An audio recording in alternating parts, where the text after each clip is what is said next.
Hello, welcome to 101. I'm Greg Bassey, your host from the Salisbury Independent newspaper. It's a big day here at PAC 14. They're all big, but this is the biggest. The mayor is in the house. Welcome, Jake Day. Thank you, Greg. It's an honor to be here with you. Now, your punch list is a long punch list, so let's just go through some of the stuff that's going on. You're supposed to just kind of be like resting up. You got an election this year coming up. That's right. So you're supposed to just be resting up and playing it close to the vest. You're not. I have no advisors, so no one's told me that. But thank you. I appreciate it. First thing I got to find out, what's going on in the park with all these intersections? Yeah. Well, it's not just the park. So it is around the park. It's around Delaware Avenue, Lake Street, a couple spots on the north end.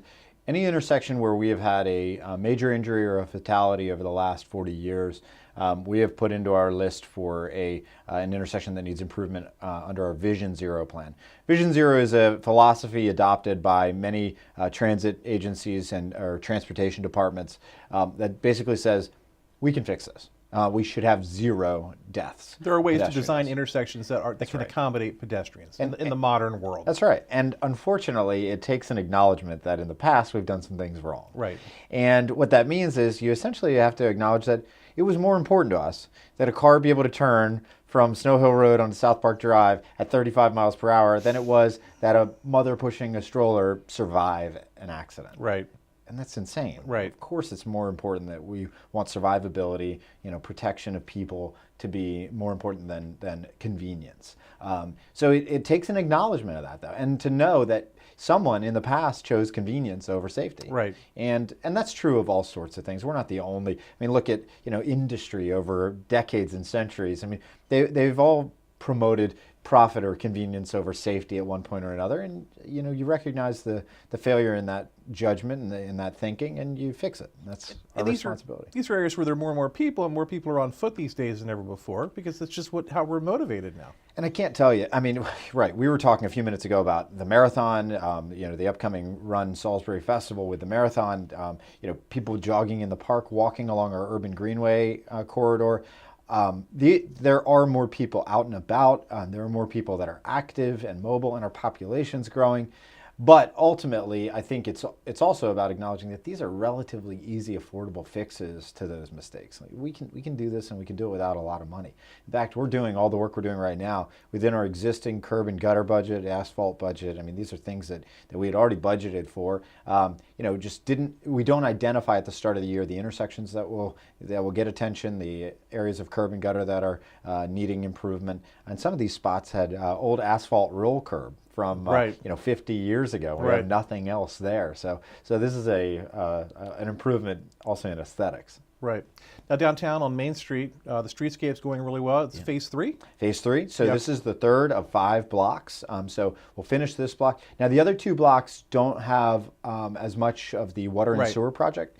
So they'll go much faster. Yeah, people don't realize you dug up those streets, put in new pipes, and lots of Wi-Fi wires or whatever. That's right. That's really what the project was. It was a water and sewer project. But in 2009, Urban Salisbury, the organization that existed back then, also said, well, on top of that, understanding that the city was motivated to replace 100-year-old pipes and that constantly broke. Well, I looked at the hole with the guy, and he said that a lot of pipes were made out of wood. There were wooden pipes. I have a piece of one, and it stinks of petroleum. You don't want to know what's underground, right? Right. I have a piece of wooden pipe. It's a rectangle with a square with a circular hole, and it's wood. It's just solid wood. It's unbelievable that was used to transfer a liquid underground. Right. So good to have that replaced. Yes, and good to have that replaced. Nice that we get a beautiful streetscape above it. Right. Better managed stormwater. One of the things that we've been looking at is the data with respect to nuisance flooding. The state is requiring all cities and counties in Maryland to adopt a nuisance flood plan. And we're getting ready to write ours, to hire a contractor to help us write ours. And the area that, if you look at over the last 30 years of data, that got the most nuisance flooding, not massive, destructive, deep water into the home, was Baptist Street, Poplar Hill, Market Street, Main Street, that area of downtown. Well, in the flooding that we've seen in the last few years, we didn't get any flooding in those locations. Yeah. So we're trying to figure out exactly what's happened. We think that there's a direct correlation to the dam rebuild in the city park. Right. Because we also didn't see any of the flooding on East Main Street, like Burnett White. We've designed and engineered and funded a major retrofit of stormwater management around that, and there's no flooding happening right now. So we're trying to figure out, where that nuisance flooding is likely to occur in the future. Looks like a lot of it's going to be in our city park, which is, frankly, exactly where you want it. You've essentially got a basin that can fill with water and not destroy people's private property. But that's something that we're looking into right now. But back on Main Street, we're in phase 3. The top side of that, they're putting in the sidewalk and curb and gutter right now. Right. So that'll be done in May of this year. And then we'll start on North Division Street and finish that up before September. Right. So you get 2 more blocks before September, and then we just have the plaza left. Right. Which will be a challenge, of course.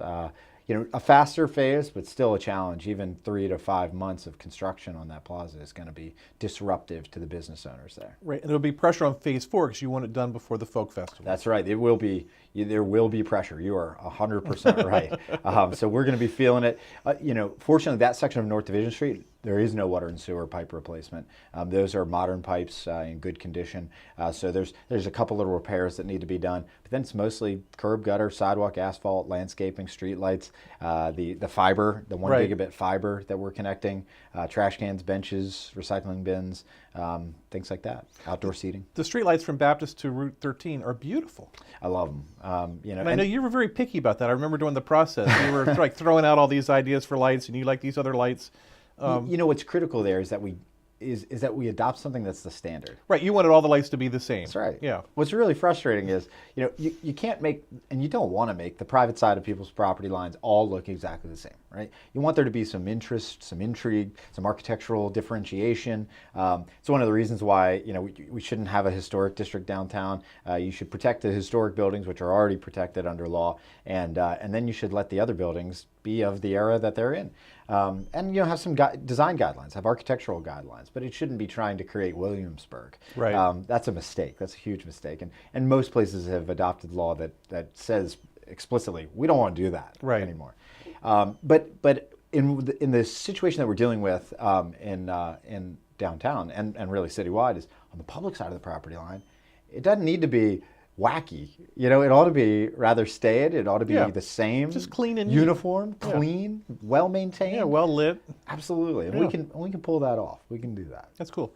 Now, I've been told not to ask about this for about a year now, but I see some progress with the community center. Yeah. So some good news on the community center at Light Street and Newt Street. Yeah, we're really excited about that. So this is the second in the city's plan to ultimately operate 3 community centers in neighborhoods that didn't have any after-school activity and no walkable, safe place for kids to spend their time after school. The Truett Street Center has been operational for a year. We've now got a contract with a contractor who will then go reconstruct, redevelop the site and the building at Newton Street. So we're really excited about that. And then we'll start operations in there this fall. So we're very excited. I was trying to imagine who would use it, and then I remembered that when I was a kid in Salisbury, I went to St. Francis, and rather than go home after school, I would go to my mother's office downtown and do my homework there. The community center at Newton would have been perfect for me. That's right. It would have been perfect for you. Walkable. Yeah. You would have walked through, or today you would walk, from St. Half Francis. a block. Right. You'd walk through a community garden. Yeah. You'd walk through the tot lot, and you'd walk right into the Newton Street Center. It would be ideal. It would be. It would be. Feel free to come anytime.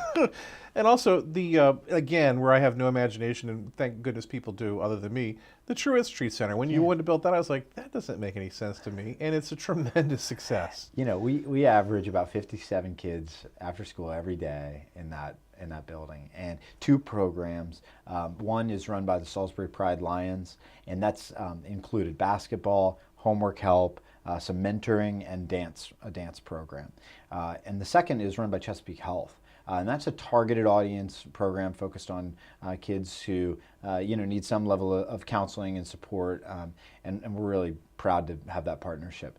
And I see an extension of some of that work over at Newton Street, but we're also exploring relationships with Salisbury Art Space, SBY Art Space, the Wycomico Public Library, the Maryland Food Bank, to do food programming, to do art programming, to do more after-school help, STEM, robotics learning. We're thinking that the Newton Street Center can really be a robust, a diverse set of activities in the after-school, weekend, and summer days. It's just like that neighborhood, there were so many not overwhelming problems, but problems that no one knew what to do with. So you build a new fire station there, you build the community center there, you take a coordinated effort to improve the Doverdale playground and get the lacrosse team in there. The neighborhood's completely changed by just doing what seems like a few minor, obvious, common sense things. Yeah. Look, we've got more things coming. Habitat for Humanity has focused in there. That's right. All these different partnerships have been really great. And Habitat and Salisbury Neighborhood Housing Service, who celebrated their 25th anniversary yesterday, are also exploring a partnership in the Church Street and Doverdale neighborhoods. So right. We're really excited about that as well. So, I think it's baby steps. Yeah. But there's a neighborhood also. A good friend of mine is Todd Greer, who owns R.D. Greer and Sons. He used to describe when I was a kid. I would always hear the conversations between my parents and Todd about what they saw, open air drugs, open air prostitution out there. That area right in Railroad Avenue has been transformed of late. Now it is not wealthy. It is a low income working class neighborhood, and it is it has its challenges. Yeah. It has its challenges, but there's still manufacturers in that neighborhood, yeah. warehouses in that neighborhood. There's still jobs, walkable jobs. We're excited that we're coming through in a big way with the rail trail there, cleaning up. That's going to be nice. What is essentially a wasteland right. from the facades of along like R.D. Greer and across the other side of. And if the Norrs were to get their act together on the train station, I mean that would be great. We'd love to see that. Yeah. We'd love to see that renovated. We're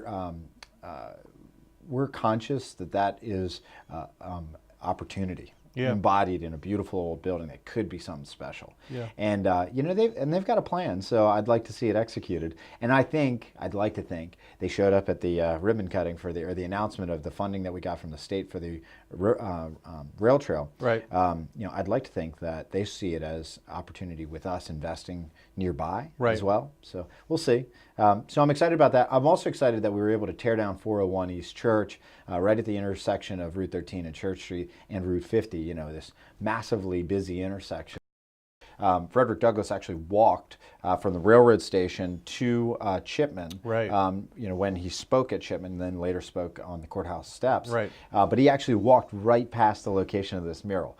So we think that's a great point. That's really exciting. But we also heard from quite a few people who attended the community design session that we also want some local folks right. honored, and I don't want to say younger, but people who impacted us in the last century as a community. So we heard that loud and clear.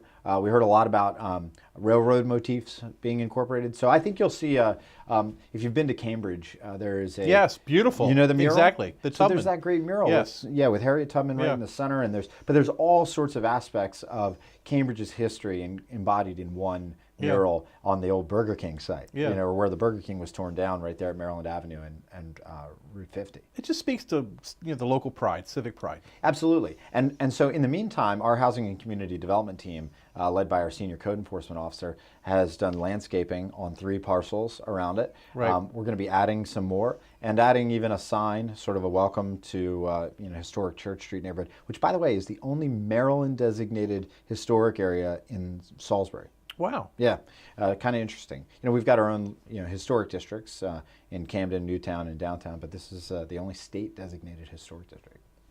You're about to start something in election season that shocks me. You're going to do the traffic circle at Carroll Street and Riverside Drive. And everyone just can't Who wait. said I want to be reelected, Greg? Everyone just wants to criticize the heck out of this thing. People don't like circles. Yeah. But we're not doing this because people like it. We're doing it because it's a good idea. And even if it doesn't work, there's a theory that it can't be any worse than it is. Well, there is that, because this is like the worst performing intersection in our city. Yeah. It is a D intersection. It's terrible. Performs Yeah. at its best times as like a B minus, Yeah. and as a D intersection on an A to F scale. It's like a traffic heart attack every day. It's really bad. Yeah. And 3 times a day, 7:30, 8:30, 2:30 to 3:30. Bridge goes up. And then 4:15 to 6:50. It's Yeah. awful. Yeah. It's awful. And I think it goes from a B minus at the top end to an A plus on the top end, and it goes from a D to a B minus on the low end. So Right. it will still have its moments that it frustrates us. Right. All. It will have that. Any intersection does, but we can do better. And I think part of the reason why one of the comments I get all the time is, it's so good to have somebody with your background in this office. Well, sometimes it's probably annoying, but we know, and not just me. State Highway is saying the citizens who participated in the downtown master planning process, over 2,500 people. This is a popular idea in that process. They've worked in the Northeast for centuries. Right, and that all those citizens who participated in that process are the same citizens who are saying, "Oh, that won't work." Yeah. But on paper it looks like great. Oh, wow, yeah, we need that there. That'll be Right. beautiful. That'll be a new hub for attention. And but I'm gonna have to drive around it. So that's going to be frustrating. And obviously, with Main Street under construction, with that under construction, Route 13 under construction, State Highway is going to be on Route 13 for at least another decade, starting right now. And I'm not kidding. That is not an exaggeration. At least another decade, starting right now, of construction on Route 13 in the heart of Salisbury. It's going to be annoying. Right. It'll be from East Main Street essentially up to Zion, wherever they started before. Oh, the other way. yeah, well, they're going to start down south. Okay, yeah. They're starting north of Wawa, I think. So like North Boulevard. Yeah, North Yeah. Boulevard, I think, Yeah. is around the area Yeah. where they stopped last time. And we'll keep going to East Main Street in this phase, and then we'll go Right. to Zion Road eventually. Right. Probably multiple phases. But yeah, that's going to be a frustration for all of us. And at the same time, we've got work we've got to do on Carroll Street. We've got work we've got to do on Waverly, and we've got paving to do on Camden College South, Northwood Drive, South Park Drive, all over town. Isabella, I mean, you name it. We've got a lot of work to do. Right. But I think when you look at the overarching time, our economy, our budgets, we had a period of time where we couldn't.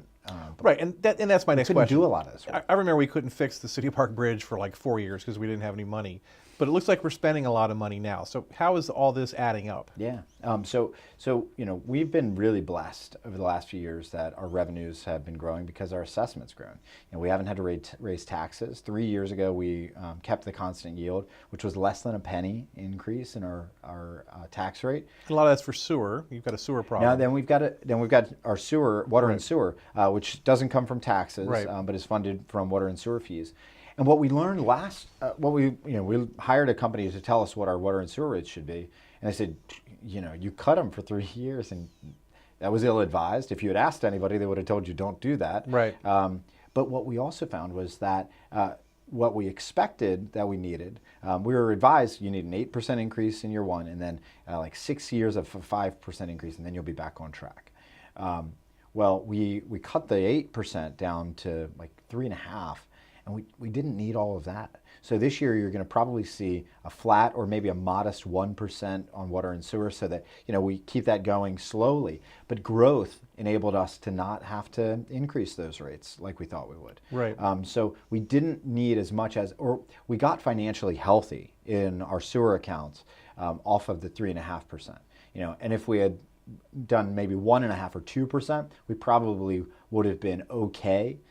We might have had to do another 2.5% or 2% in the second year. So I think we'll be able to lower that. Now, I'm not going to suggest cutting the rates because Right. that got us into trouble in the first place. Right. And I'd much rather look at somebody and say, your rates are going to stay steady. Right. Then we're going to cut them 3 years and then we're going to raise them 3 years. Right. How do you feel about You don't that? get any credit for the cut.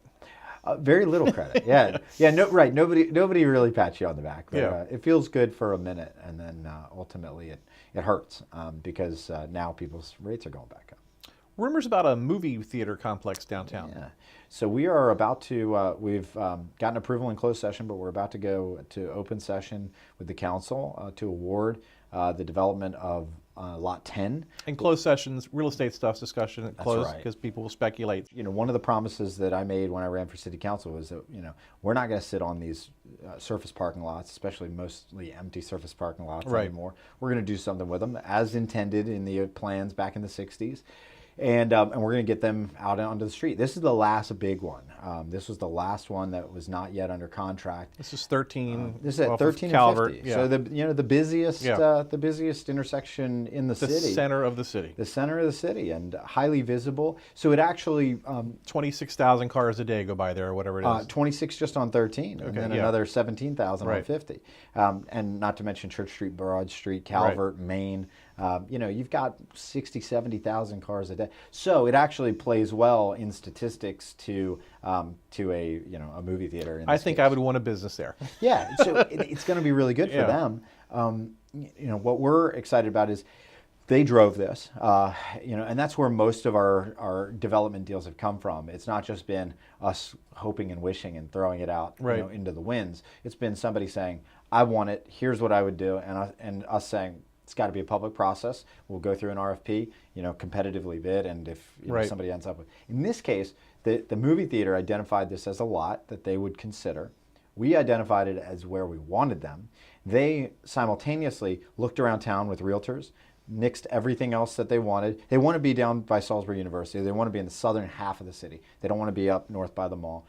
We, by the way, have one of the best performing Regals in the United States. Yeah, you said that. Really incredible, Yeah. the amount of money that is made up there. And so the marketplace is screaming for another theater. I wouldn't have guessed that. I think most people I know wouldn't have guessed that. But, I'm not in that business. Right. I'm not selling hamburgers. I don't know where we need a McDonald's Right. or where we need a Fuddruckers or where we need a Burger King. So the movie theater, we're looking at around a 12-screen theater on the south end of the city. We're excited about it. So they'll have a master developer, because what we wanted to do was put it out to somebody who could develop all of the site, not just a movie theater, and then leaving us, wondering when worrying about the rest of it. So instead, it'll be one development, maybe multiple phases, but one development, opening probably 2023, 2024. As someone who grew up literally in the Boulevard Theater, my mother used it as a babysitter. To have a movie down there I it know. makes sense to me, but I can understand.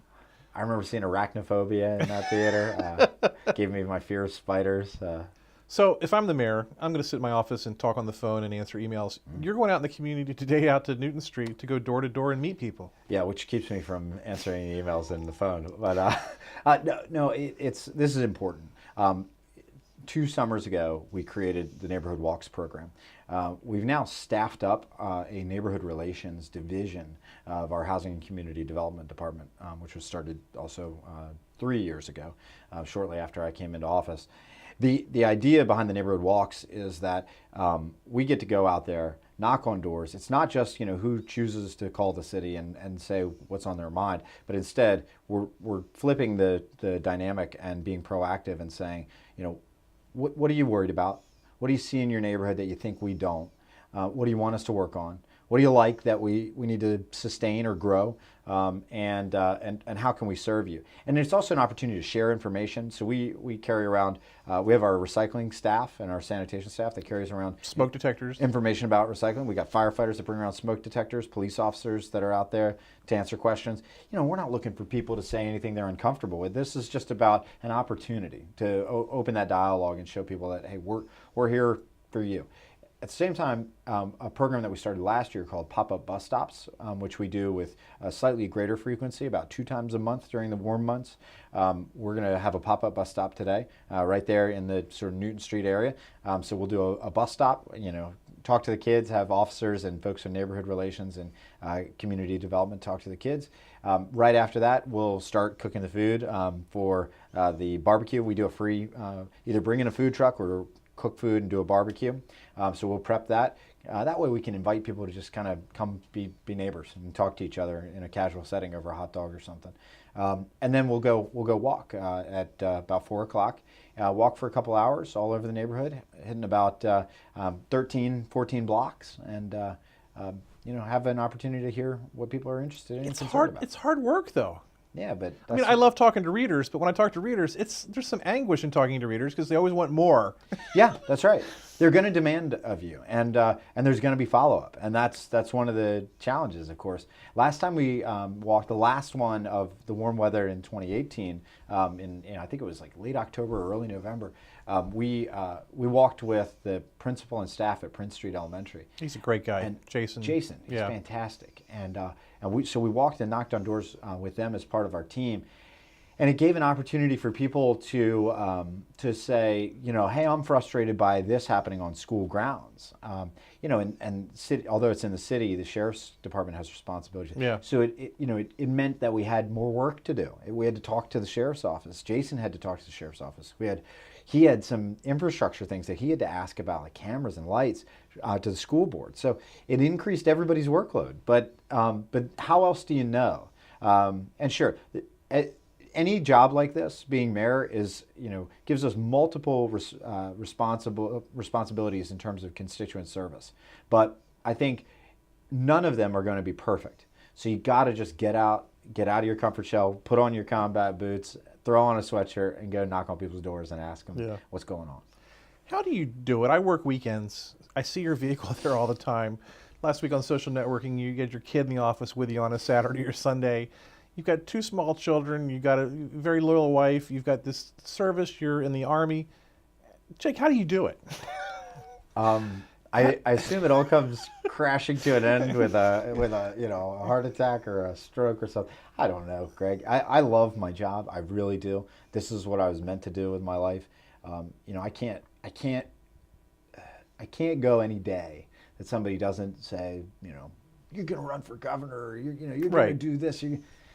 I don't know that I will be as good at those things as I feel like I can be at this job. Right. This is what I'm suited for personally. This is what I was made to do. Right. I don't have an interest in a lot of other things. So I love this. But I am a bit of a workaholic. That's a fair accusation. And so it takes constant work at ensuring that I have some balance in my life. Because, those girls are everything to me. They are everything. Lily and Olivia, they are just my whole world. And so I want to be ever present with them. And fortunately, so far, although, during the day I'm at work and they're at daycare, other than that, I mean, we try to be together as much as possible. So that sometimes means they come to the office. And they like it. They talk all the time about, can we go to Daddy's office? Or better yet, can we go to the zoo? Can we go to the park? At zoo, yeah. Which, by the way, is an opportunity for me to do work. Oh, that needs attention. Oh, that needs attention. Yeah. It's fun.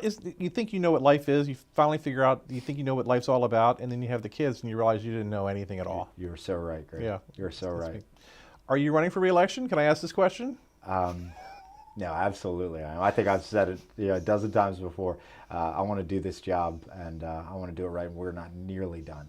We're not nearly done. So you can rest assured I will file. We'll be doing this work for a long time to come. If the people will have me, and I believe we're going to be successful. I believe that this is going to go at least another 4 years, and I really want to ensure that the things that we've started get completed. He's Jake Day. He's the mayor of our great town. He's helping make it great every day. Thanks for being here, Jake. Thank you, Greg. Thank you. I'm Greg Bassett from the Salisbury Independent newspaper. Another edition of One-on-One right here on PAC 14.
First Shore Federal is proud to support PAC 14 and one-on-one. We'd encourage every business to support PAC 14 and pick a program and support it, and let's make a difference.